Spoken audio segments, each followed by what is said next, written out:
आज हम डिस्कस करेंगे एक बहुत ही महत्वपूर्ण संवैधानिक संस्था एनसीएसटी यानी national commission for scheduled tribes.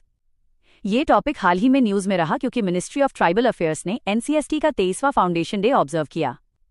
इसका उद्देश्य था एसटी समुदाय के अधिकारों की सुरक्षा और ट्राइबल गवर्नेंस में संवैधानिक संस्थाओं की भूमिका को दोहराना। सबसे पहले समझिए एनसीएसटी का संवैधानिक दर्जा क्या है। एनसीएसटी एक कॉन्स्टिट्यूशनल बॉडी है जिसे आर्टिकल 338A के तहत स्थापित किया गया। इसे 89वें संविधान संशोधन अधिनियम 2003 के द्वारा बनाया गया था। पहले एससी और एसटी के लिए एक संयुक्त आयोग था, लेकिन बाद में उसे अलग करके एसटी के लिए अलग आयोग बनाया गया ताकि ट्राइबल मुद्दों पर फोकस्ड अटेंशन दिया जा सके। अब इसकी कंपोजिशन याद रखिए। एनसीएसटी में एक चेयरपर्सन, एक वाइस चेयरपर्सन और 3 अन्य मेंबर्स होते हैं, जिसमें कम से कम एक महिला मेंबर अनिवार्य है।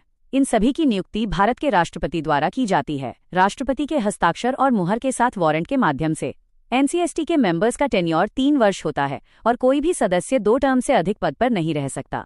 स्टेटस की बात करें तो चेयरपर्सन को यूनियन कैबिनेट मिनिस्टर के बराबर रैंक, वाइस चेयरपर्सन को मिनिस्टर ऑफ स्टेट और अन्य मेंबर्स को secretary to government of India का दर्जा मिलता है।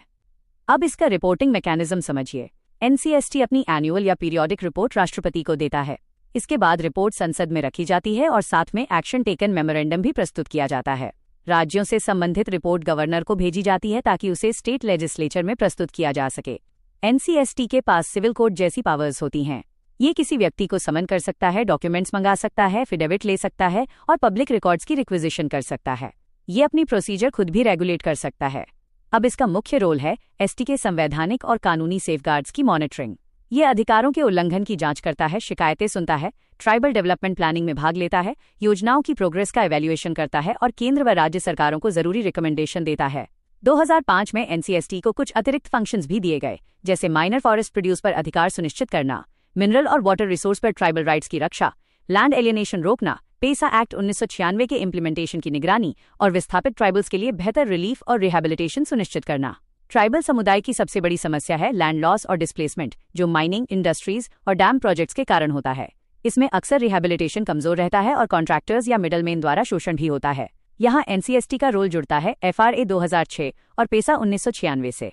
एफआरए ट्राइबल्स को इंडिविजुअल और कम्युनिटी फॉरेस्ट राइट्स देता है, जबकि पेसा ग्राम सभा को शेड्यूल्ड एरिया में डिसीजन मेकिंग पावर देता है।